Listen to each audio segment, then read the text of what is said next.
Before I get started, I do want to give you a disclaimer, which is that there's not a single step in reed making that everybody does exactly the same. So it's likely that if you're studying reed making with somebody else, there will be something in this process that they do differently, and that is okay.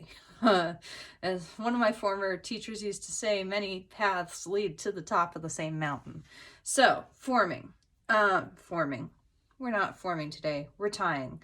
I'll be forming a bunch of blanks tomorrow, actually. So, okay. So first of all, we have these reeds that we've already formed. I like mine to sit for at least 2 weeks, if at all possible. So you see, I wrote the date for when I formed these particular reeds. If you can let them sit longer, that's better.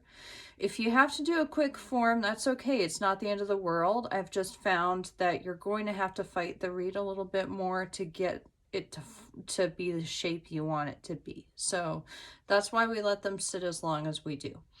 Other things we have today. Hopefully I didn't forget anything, because I feel like I always forget something, but formed reeds, sandpaper, mandrel.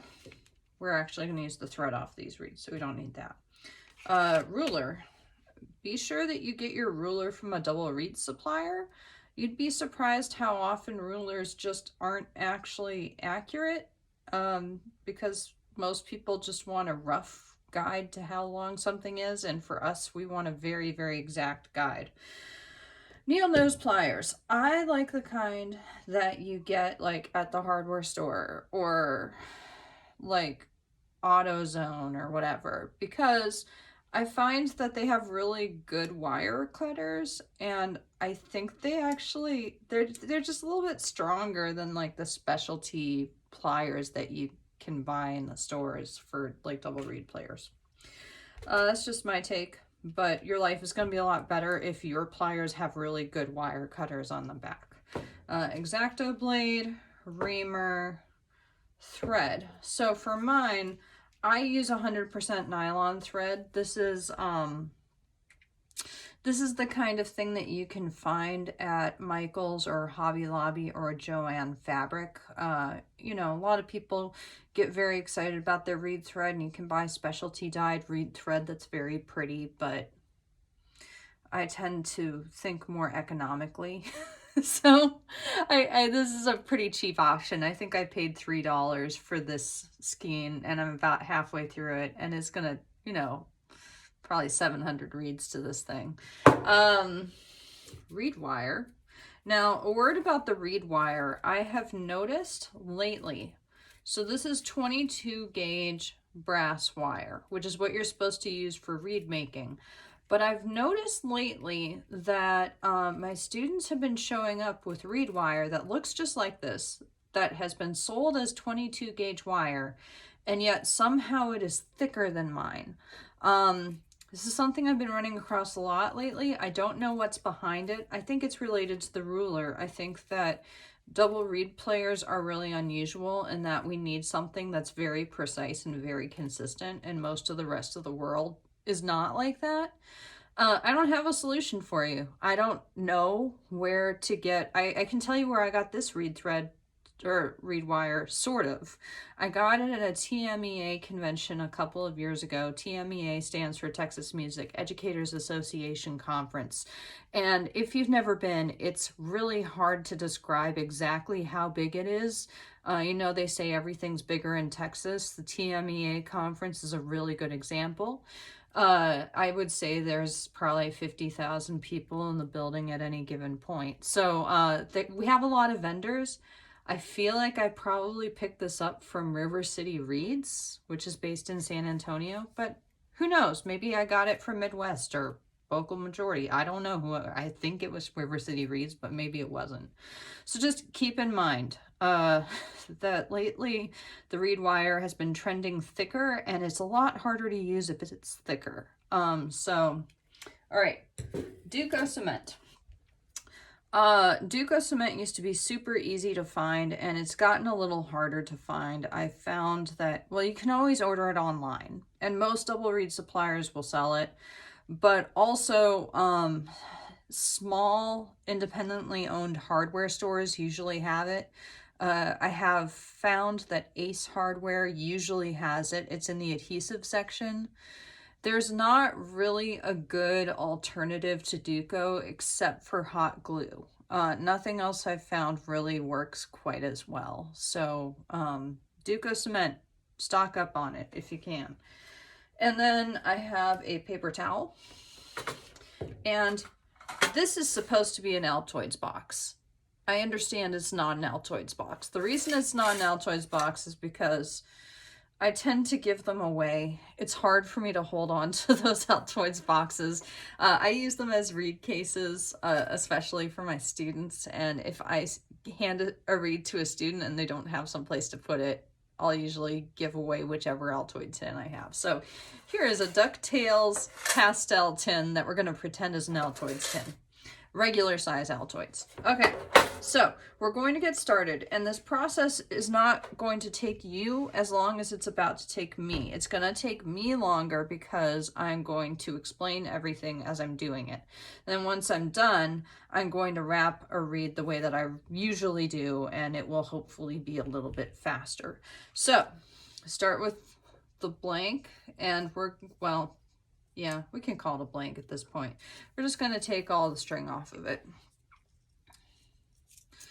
And if it's been sitting on a detachable forming pin like mine has, you can take the pin out. And you're going to take this wire off. Now, you know, don't worry so much about your technique when you're taking this wire off.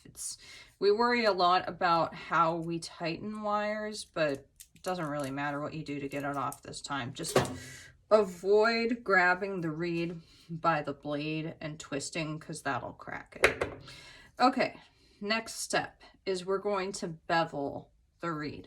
So if you look very carefully, I'm going to see if I can get it closer so that you can see the edges. So the edges are kind of coming up at an angle. They're kind of sticking out to form sort of a diamond. If I put the whole thing together, you can see the sides don't quite match. And we want to fix that. Now, depending on which shape you used when you shaped the reeds or if you bought them, the way that you bevel is going to change. So for most shapers, I've found that what you want to do is really just kind of lightly round up the edges. So what I'm doing is I'm grabbing a piece of sandpaper and I'm holding it flat on the tabletop. Often I'll line it up against the edge because it's just easier. But I did that in my last video and then I found out you couldn't see any of this side of the video, so I'm going to keep it up a little bit higher. So you hold the reed parallel and you just give it a couple swipes.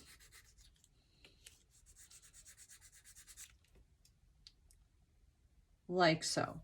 So now, hopefully this will focus.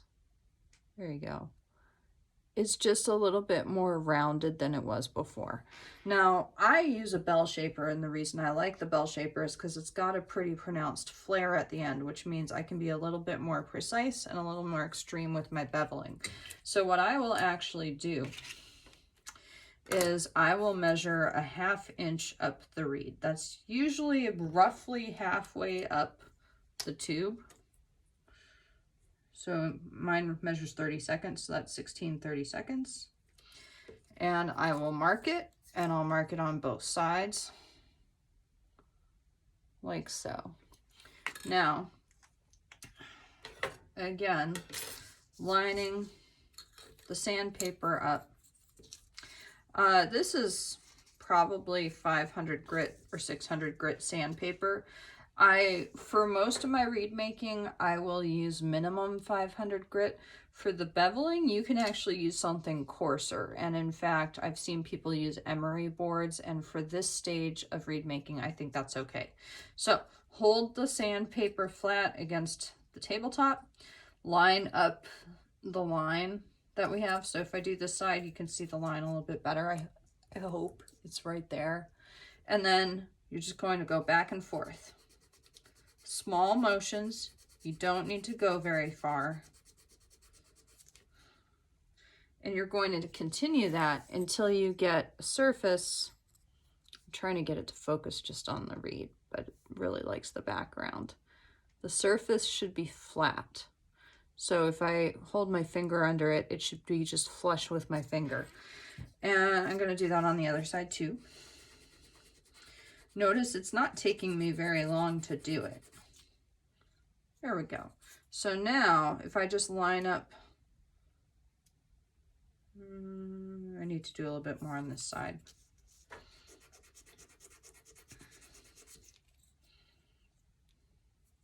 Close enough.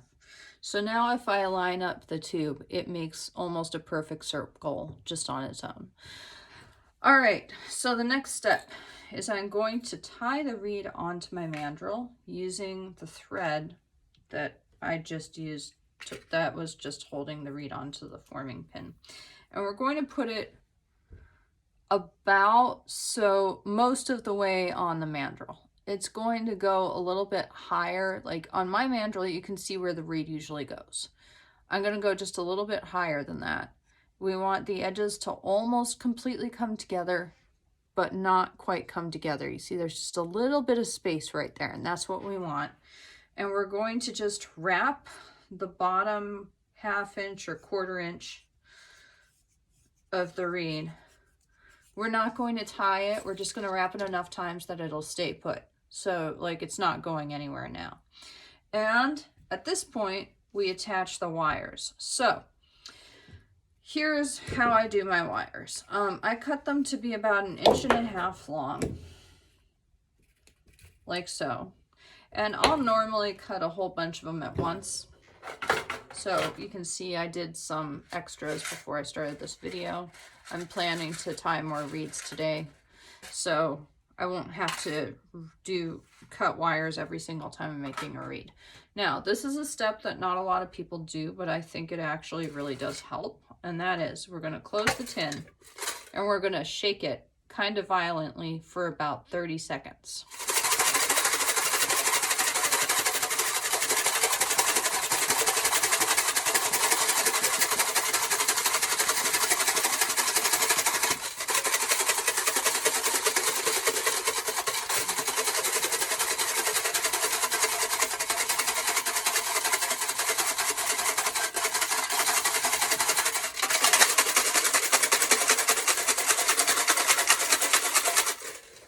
Okay, so you might ask, why did I do that? Well, I found that what shaking the wires does, I'll do a little bit more, is it softens the wire and it also makes it a little bit straighter. So it gets some of the kinks out that might have been there before. And I've also found that the wires are less likely to break when you're tightening them if you do this step first. So there you have it. Okay, so we're going to put on wires. So let me give you technique for the very first wire we're going to put on. I usually put the second wire on first and it goes just above all this thread we just put on. So you're going to have the reed facing you. I'm looking directly at the reed right now, and you see my index finger is underneath the reed. I'm going to place the wire underneath my index finger. So my index finger is holding the wire where I want it. And now I'm going to fold one arm all the way over, and I'm going to fold the other arm all the way over, like so. Now, at this phase, we turn the reed around, and you notice that one wire is on the bottom of the ring and one wire is on the top. We need to keep them on top and on bottom respectively. You do not want to cross this ring. It'll mess up the tension of the wire and that'll make your reed form funny. So keeping the bottom arm on the bottom, we're not going to go all the way across this time. We're just going to go about 3/4 of the way across. And the same with the other arm, and you should now have an X. So we're going to grab that X with our pliers, like so. And you're going to turn so that the top wire stays on top. We don't want, if we turn it the wrong way, it'll flip the side of the top wire, so the top wire will suddenly be on the bottom. We want to keep it on the top. So in this case, we're going to turn it this way. And then we're going to do that a couple more times. So grabbing at the base and pulling lightly and then turning. Now at this stage, we don't want the wire to be super tight. We want it to stay on the reed, but we're going to probably have to move it. So we just leave it a little bit loose. If you look carefully, you should be able to see it's not going all the way to the base of the reed. Then there's some space there. Now we're going to put the top wire on. Now, with reed wire, the purpose of the wires is not only to control the opening of the bassoon reed, but also to make sure the bassoon reed stays formed in its, down here, it's really a circle. It's a circle that starts to change at the second wire and become more of an oval shape by the time we get here.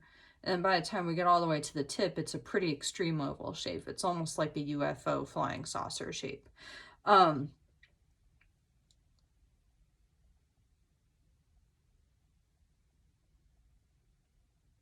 think that's about what I need to say about this right now. But what I will say that might help you with your reed wire is, oh yeah, okay, I was talking about, okay, the weakest part. So what this wire is doing is it's exerting force on the reed, but not equally, because where this knot is, this is the point of least pressure on the reed.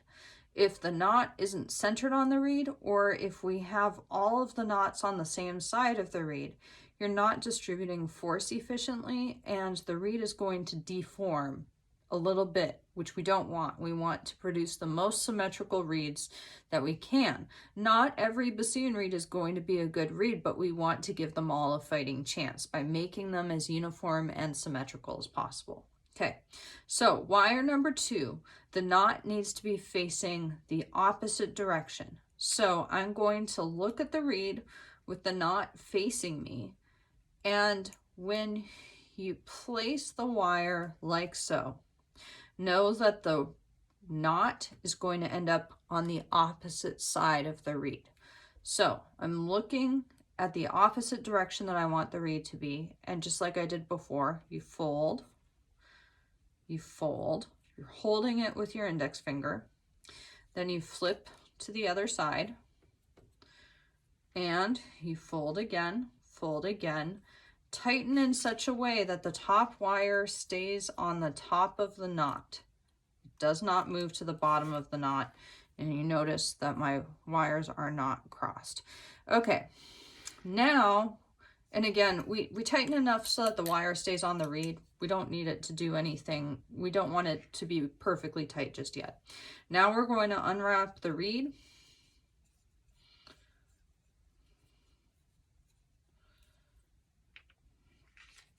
And again, we want the knot to be not in this direction. We want it to go that direction. So we're going to place the wire like so, knowing the knot will end up on the opposite side.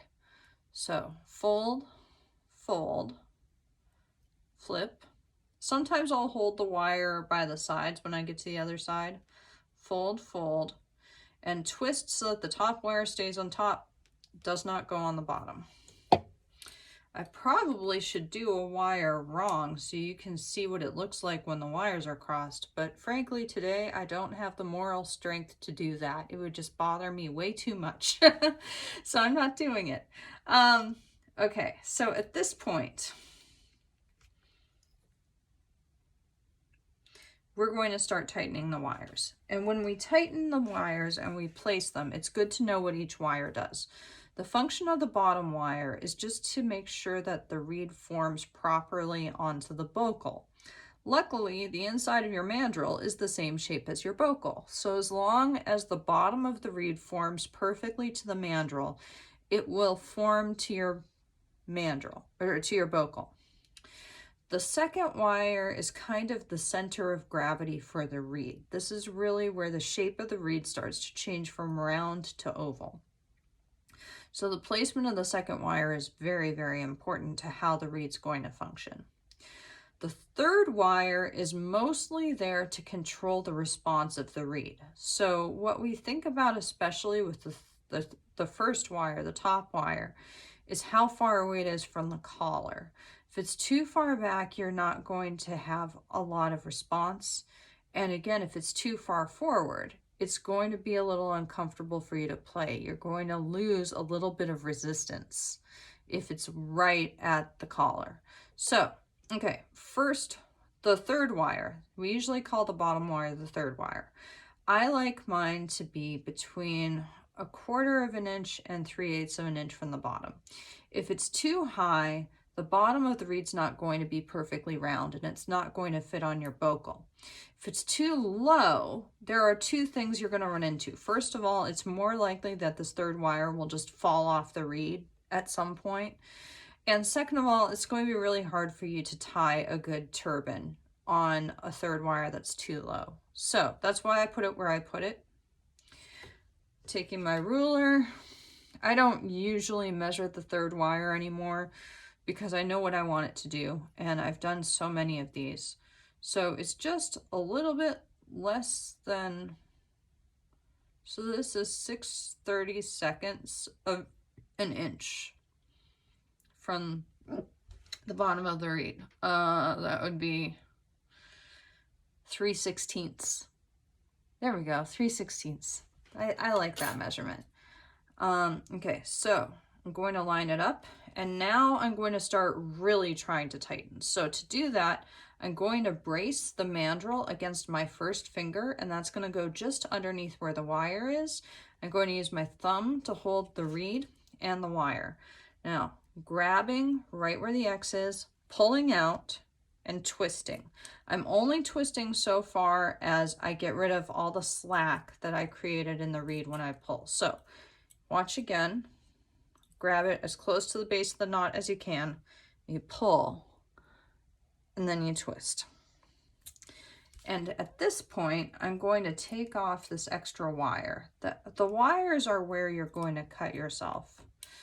You're a lot more likely to cut yourself on your wires than you are on your knife or even on your X-Acto blade. So we like to keep them short if we can. All right, the next thing I'm going to do is I'm really looking at the base of the reed to see if it's formed all the way onto the mandrel. We want it to be perfectly circular. We don't want any gaps. And where you're most likely to see gaps is where the sides of the reed come together. So I don't know if you can see it or not, but there's a little gap right there. So to fix it, we're going to start crimping the bottom of the reed.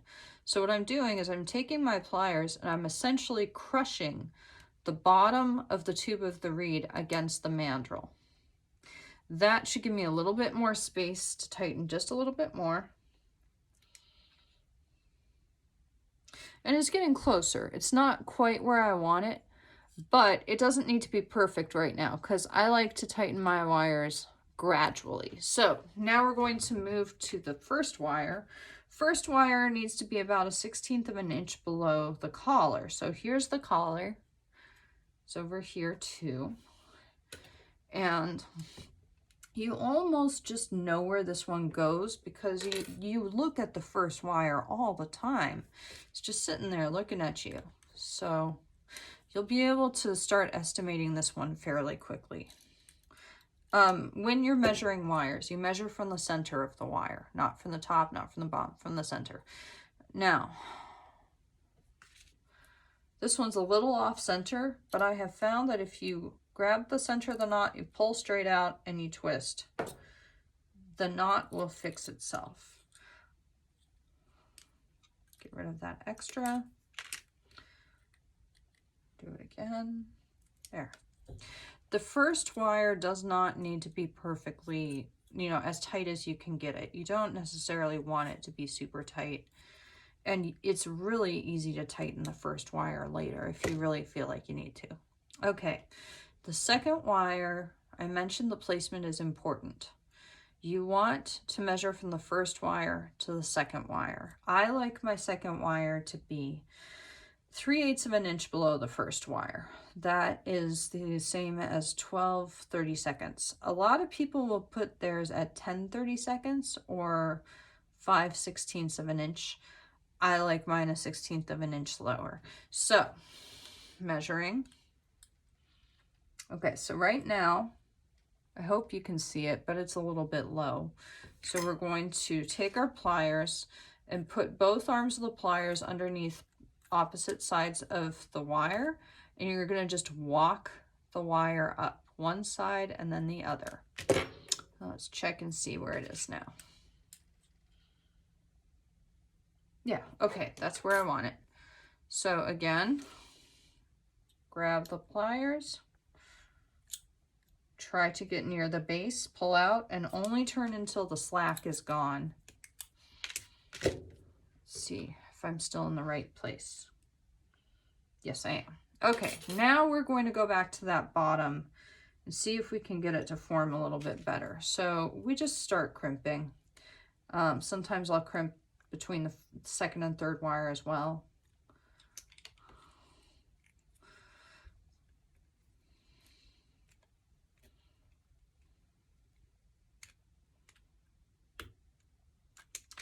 But you're not crimping the wire, only the cane.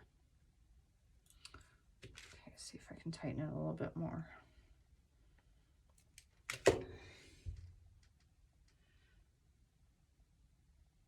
Okay, that's better. So you can see at this point, and what I'm doing is I'm showing you my point of view when I'm looking at this. So I'm looking from the back of the mandrel to see if it's formed. Now, we're going to ream out a little bit, so it's okay if there's a tiny little bit of space, but you don't, like, this is making me a little bit nervous right here. This might be a little bit too much space. I think it's going to be okay. So we're going to leave it. Well, let me show you what to do if you can't get the bottom to form right. Fourth wire. So the fourth wire is hard to place because you don't have a lot of slack. There's not a lot of extra space for you to put it, but you want it to be underneath the third wire. This is not going to stay on the reed. You're only going to use it to get what you want, and then you're going to get rid of it. So start tightening. And now, there's that one little piece that's just driving me crazy. Okay, I'm going to choose to believe that I've done a good enough job that this is what I want. So I'm going to take off that fourth wire. It just helps tighten things up a little bit sometimes.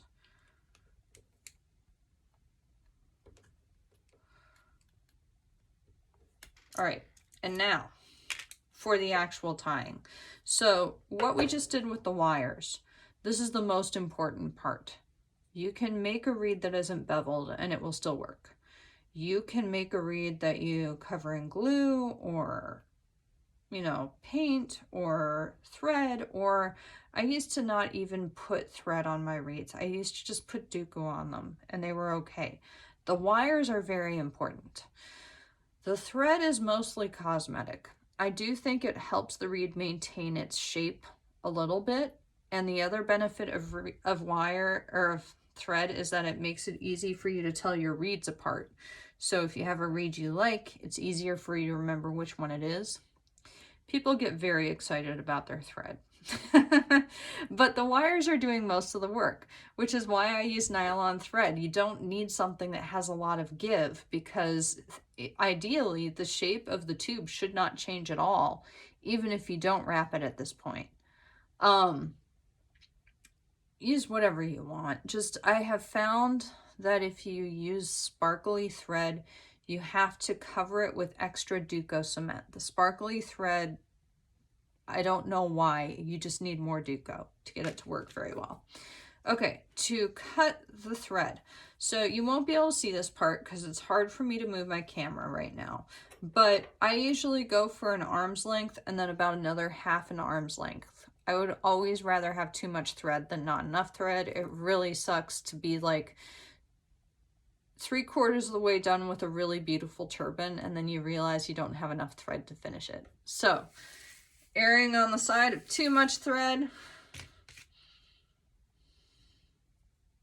When I say an arm's length, I mean one arm pulled out from my torso, not both arms.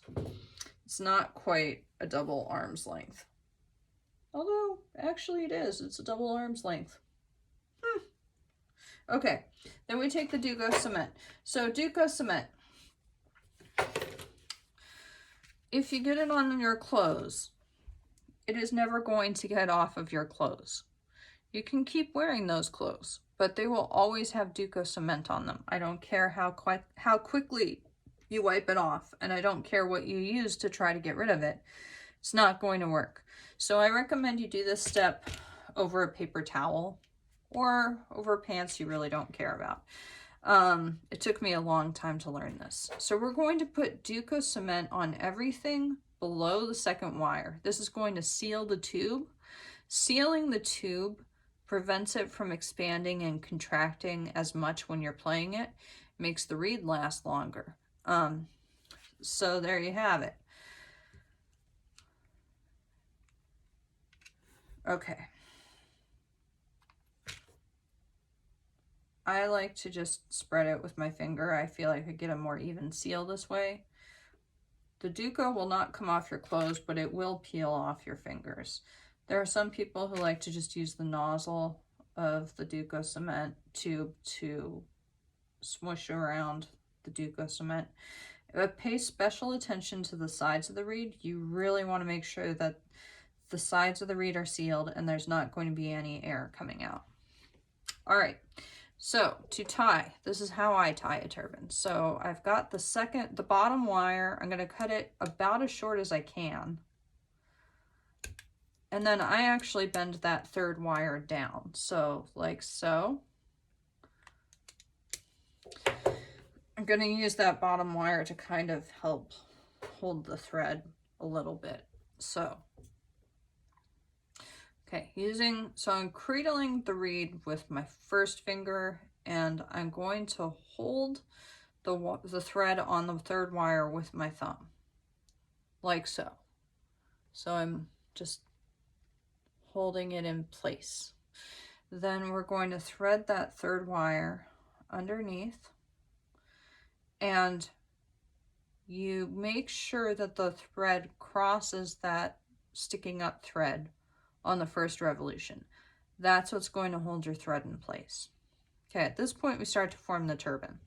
So you're going to go, I like to go all the way around once on top of the wire. Then you're going to go down not only below the wire, but below the bottom thread.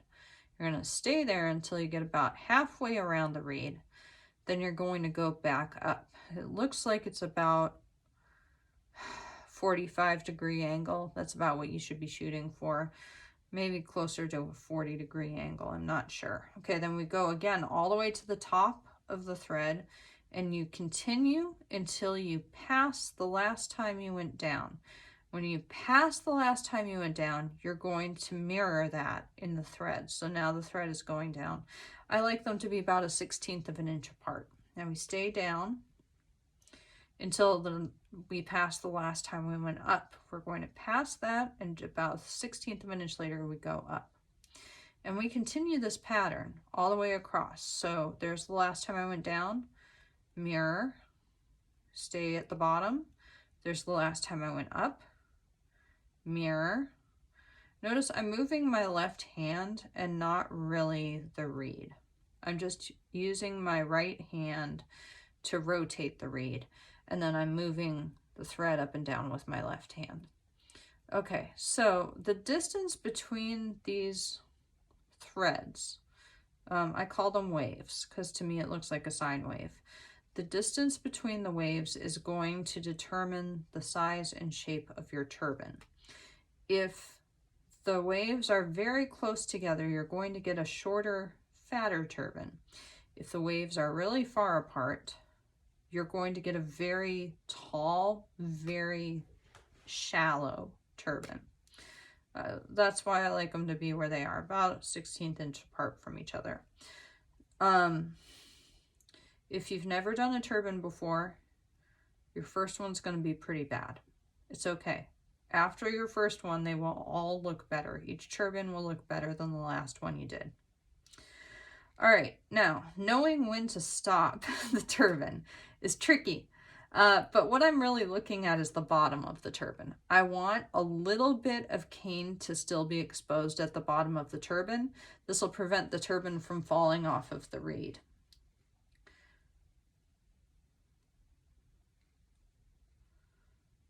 Just keep in mind that what you're doing right now is decoration more than function.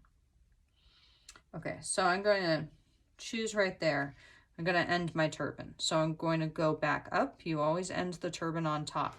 And now instead of going back down, I'm just going to stay at the top of the thread. And over time, that thread is going to wrap on top of itself, like so. You want each wrap to be right next to the previous one. If you've got some extra space, you can push it down with your fingers. And you're going to continue that until you get to about this point. You've got about space for one more loop. And now you're going to tie off the thread. So here's how you do that. You're going to take your right hand thumb and you're going to put it on the thread. That's what's holding the thread in place now. Thread's not going anywhere. You're holding it with your thumb. Your right hand index finger is going to extend out and you're going to wrap the reed. I'll usually do 2 fingers actually. You wrap the reed thread around the fingers. You're basically just doing this to form a very large loop that goes around the thread. Pull. So there's the loop. You're going to pull the extra thread through the loop, like so.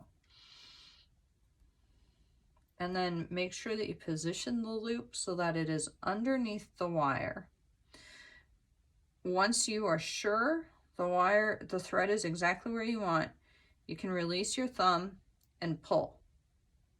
Now you've got a knot that's keeping the reed and thread in place. If you are new to wrapping, I would actually recommend you go around and do a second knot, just because it might not stay by itself if you're not sure what you're doing. Then, using the X-Acto knife, we're going to cut off most of the excess, so we have a little bit of a tail. If there's no tail, the reed's liable to start unwrapping. And we coat the whole thing with Duco again, paying special attention to the turban. You really want to make sure the turban is completely covered in Duco cement. This just helps preserve the reed. If it's not expanding, like, okay, so the reed is going to basically stay where it is at this point. But if the wire isn't sealed with Duco wire, the reed, if the thread isn't sealed with Duco, the thread will also expand and contract when you soak it. And we don't really want the bottom of the reed to change at all. We want it to pretty much stay where it is. Okay, so now I've got it Ducoed. The next step, there's one last step in this process, is you're going to let the Duco dry first. This will take about 5 minutes. And then you're going to ream out the reed. And then you soak it for about 10 minutes. You take it out of the water, you let it dry all the way, and then you will probably need to do one more minor ream. Once you've reamed out the reed twice, the tube will be stable. And at this point, it's what I call a blank. It's shelf stable, and you can keep it for as long as you want. The reed will start to age once you start to scrape it. So once you clip the tip, the clock has begun. I don't care if you finish the reed and don't play it for 6 months. When you pick it up, it will play like a 6-month-old reed. So this is where I like to store my reeds until I need them. I have some blanks that I started a few days ago. I'm going to grab one of those so you can see. Here, let me see if I reamed them both.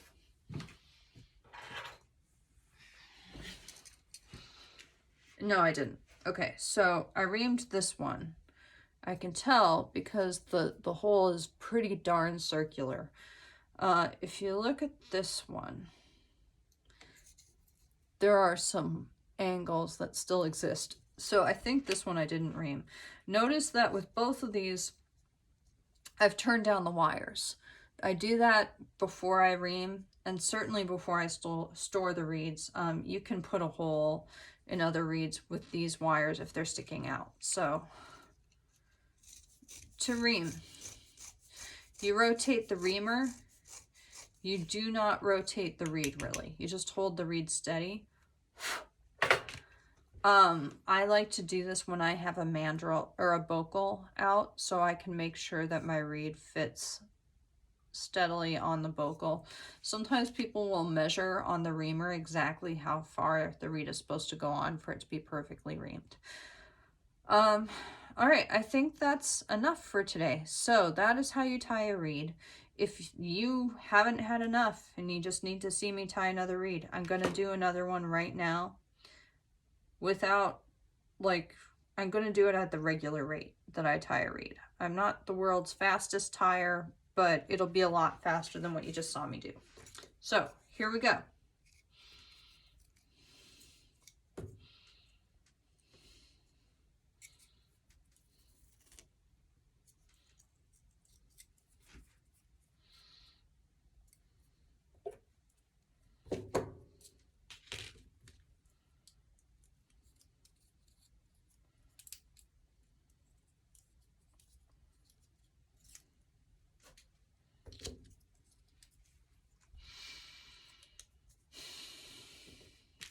Oh, I forgot to bevel it. Sorry. Now, if you're feeling lazy and you're using the same sandpaper for the beveling, you can kind of see how far the marks went up. Just line the reed up to where your marks are. It's good to measure. It's always good to measure. I think it was Benjamin Franklin who said, measure twice, cut once. Especially if you're a young reed maker. If you are new to reed making, check your measurements often. Check your progress often. And if you're a young reed maker, I don't recommend that you make large batches of reeds. Make small batches of reeds, because if you're doing something wrong, you might not catch it right away. And it's better if you worked with a small batch, then you potentially only ruined 7 or 8 reeds. If you're doing a large batch and you did something just bad, then you ruined like 100 of them. So small batches, measure frequently, double check your measurings always. Okay.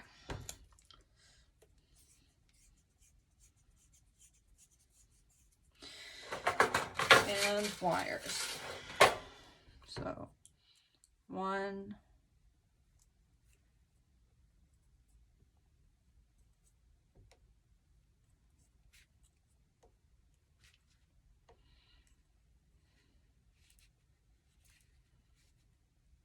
2,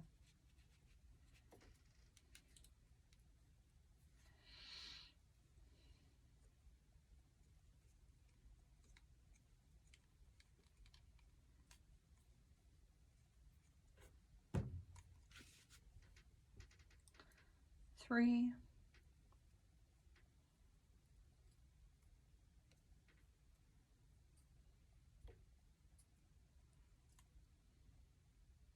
'Start with the 3rd wire, pull, twist, clip. That it might even be a little bit higher than I want, so I'm going to push it down. There. 1st wire, pull, twist, clip.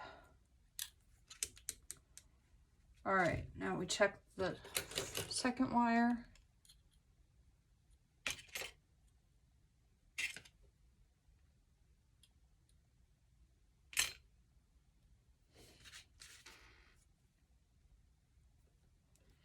Gonna check it again before I tighten anymore.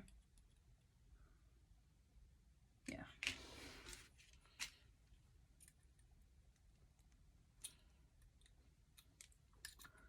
Tighten. Clip. Now we start rounding out the bottom. Crimping.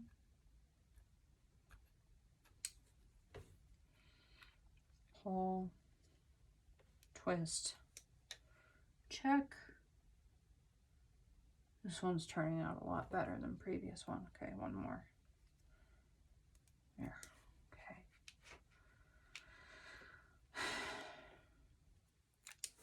Okay. Thread.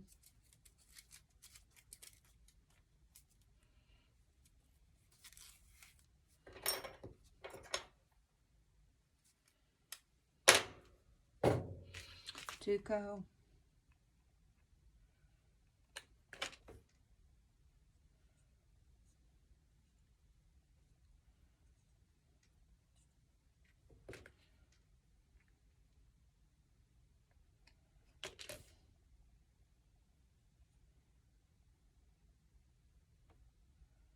Check the seams and clip that third wire just a little bit. Fold it down. Now this part I'm used to doing pretty close to my body, so hopefully I can do it all right from all the way over here. Okay. Here we go.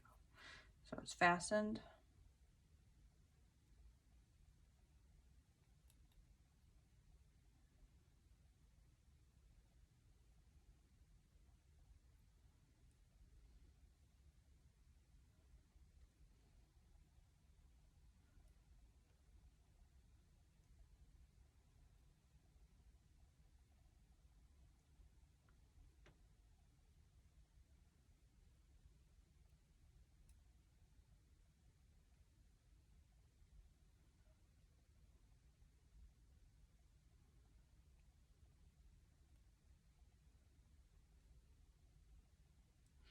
Now normally when I'm doing this, I'll do a batch of 10. So by the time I'm done with all 10 of them, the Duco's definitely dried on the first one. And by the time I've reamed the first 9, the Duco's probably dry on the last one too.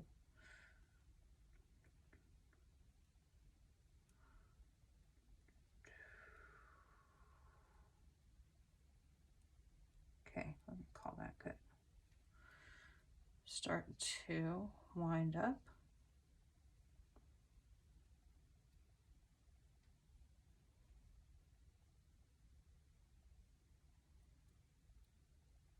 There we go. Tie the knot.